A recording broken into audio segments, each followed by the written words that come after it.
все идет согласно плана, сбоев подключения нет.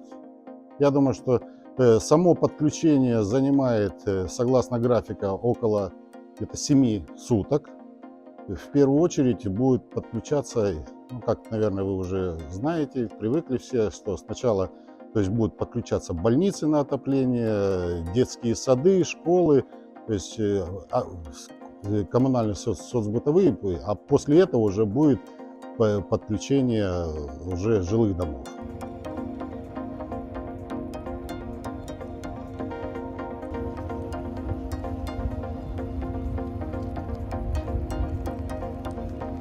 Этот уголь, он является как, так скажем, как буфером.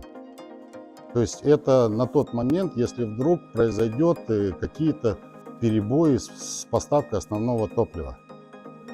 Топливо поступает к нам на территорию станции постоянно, каждый день.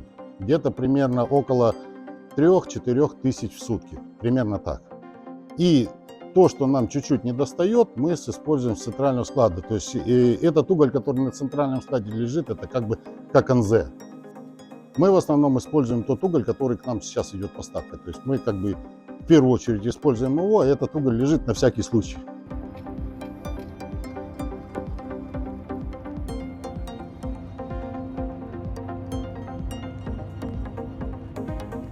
Нам нужно было увеличивать ремонтный персонал, это заработные платы, нам нужно было увеличивать запасные части, потому что на нашем угле запасные части на мельничном оборудовании расходуются интенсивнее, чем на импортном.